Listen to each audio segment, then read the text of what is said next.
গরু মহিষ দড়িয়ে দিন কাটত মাত্র 4 ক্লাস পর্যন্ত পড়াই নারীর।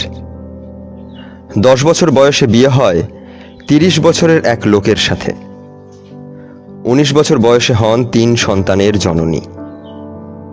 একদিন যৌতুকের পণ দিতে না পারায় তিনি স্বামীর ঘর থেকে বিতাড়িত হন।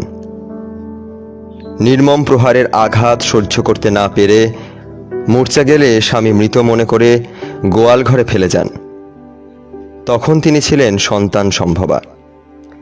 সেই গোয়াল ঘরেই তার কন্যা সন্তানের প্রসব হয়। নিজের নাড়ি নিজেই কাটেন। স্বামীর ঘর থেকে বিতাড়িত হয়ে বাবার ঘরেও আশ্রয় মেলেনি। আশ্রয় নিলেন শ্মশানে। শবদেহ পোড়ানোর পর কিছু খাবার ছিটিয়ে দেওয়া হতো। সেই সব খেয়েই ক্ষুধা নিবারণ করতেন। একদিন জীবন থেকে মুক্তি পেতে সুইসাইড করার জন্য রেল লাইনে শুয়ে পড়েন। তিনি জানতেন না সেদিন ছিল রেল ধর্মঘট। শ্মশানে ফিরে আসলেন। মেয়ে বুঝতে পারে মা তাকে নিয়ে মরতে চাইছে, সে পালাতে চায়। পরের সপ্তাহে আবার মেয়েকে আঁচলের সাথে বেঁধে শুয়ে পড়লেন রেল লাইনের ওপর। এমন সময় শুনলেন প্রচণ্ড কান্নার শব্দ। কি মনে করে মাথা তুলে দেখেন গাছের নিচে একটা শিশু কাঁদছে। তিনি দেখেন গাছের একটি ডাল কোনো রকমে ভেঙে পড়তে পড়তে গাছের সাথে লেগে আছে। সেই ভাঙা ডালেই আবার পাতা হয়েছে, ফুল ফুটেছে। সেই ভাঙা ডালের ছায়ায় বসে ছেলেটি কাঁদছে।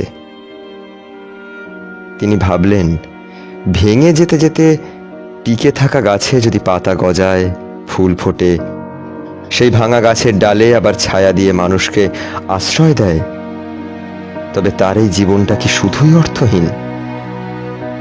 এগুলো কি বিশেষ কোনো ইঙ্গিত? এক হাতে ছেলে আর এক হাতে মেয়েকে নিয়ে তিনি রেল স্টেশনে আসলেন। বাজার থেকে খাবার খুঁজে খাওয়ালেন। কাজ খুঁজে কাজ পেলেন না। স্টেশনে গান গেয়ে গেয়ে ভিক্ষা করা শুরু করলেন। যত টাকা আয় হতো সেগুলো দিয়ে খাবার কিনে রাতে রান্না করতেন। শিশু দুটোকে নিয়ে খান। রেল স্টেশনে ঘুমিয়ে থাকে অন্যান্য শিশুদের নিয়েও এসে খাওয়ান। এর মাঝে ঘটে আর এক ঘটনা। একটি ব্রিফকেস খুঁজে পেয়ে স্টেশন মাস্টারের অফিসে জমা দেন। লোকটি ভালো মানুষ ছিল। কয়েক সপ্তাহ পর এক লোক দেখা করতে এসে তাকে উপহার দিতে চায়। তিনি বলেন, কোনো উপহার চাই না, শুধু আমার শিশুদের নিয়ে থাকার জন্য একটা ঘর বেঁধে দিন। শুরু হলো তার জীবনের আরেকটি অধ্যায়। এতিমদের নিয়ে থাকার একটা ঘর পেলেন। বাচ্চাদের স্কুলে ভর্তি করে দিলেন।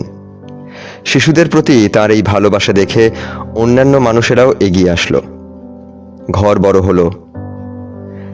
যাদের পৃথিবীতে আর কেউ নেই, এসব শিশুরা তার কাছে আশ্রয় পেল। একদিন দেখেন একজন বৃদ্ধ জীর্ণ শীর্ণ লোক তার কাছে এসে আশ্রয় চাইছে। ভাত রুটি যাই থাকুক না কেন, এতটুকু খাবার চাইছে। বৃদ্ধ লোকটিকে তিনি আশ্রয় দিলেন, গোসল করালেন, গায়ের জামা বদলে দিলেন, খাবার খাওয়ালেন। ডাক্তার একটা মেয়ে এসে তার শরীর চেক করে ওষুধ খাইয়ে গেল।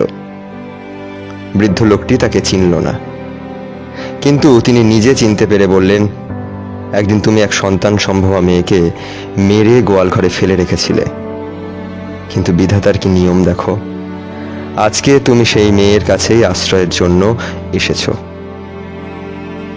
পুরো বিশ্ব থেকে তিনি নানা সম্মান, খ্যাতি, প্রায় 750টি নানা রকমের অ্যাওয়ার্ড পেয়েছেন। মাদার অফ 1000 অরফানস নাম দিয়ে সার্চ করলে মহিষী নারীকে নিয়ে লেখা অনেক আর্টিকেল উঠে আসে। গোয়াল ঘরে জন্ম নেওয়া তার মেয়েটি চিকিৎসক হয়ে সব এতিমের চিকিৎসা সেবা দেওয়ার দায়িত্ব কাঁধে নিয়েছে। তার এতিমখানা থেকে শত শত ডাক্তার, ইঞ্জিনিয়ার হয়ে শুধু ভারতে না, বিশ্বের নানা জায়গায় ছড়িয়ে ছিটিয়ে আছেন। এই মহিষী নারী এবার করোনার এই ডিজাস্টারের সময় যাতে একজন মানুষও তার এলাকায় অভুক্ত না থাকেন তার নিশ্চয়তা দিয়েছেন। তিনি বলেন, বড় চিকিৎসক, বড় প্রযুক্তিবিদ হওয়া অবশ্যই ভালো, কিন্তু এসব না হলে যে মানুষের সেবা করা যায় না তা ঠিক নয়। 4-5 থেকে যা পেলাম তা শুধু নিজের করেই নিলাম। এরকম মানুষ যত বড় বিত্তশালী হোক না কেন, তাতে সমাজের কোনো লাভ হয় না। মানুষের সেবা করার জন্য সুন্দর একটা ত্যাগের মন থাকাটাই যথেষ্ট। আপনার এত সুন্দর চিন্তা ভাবনাকে সালাম। হাজার এতিমের জননী, আপনাকে হাজারো সালাম।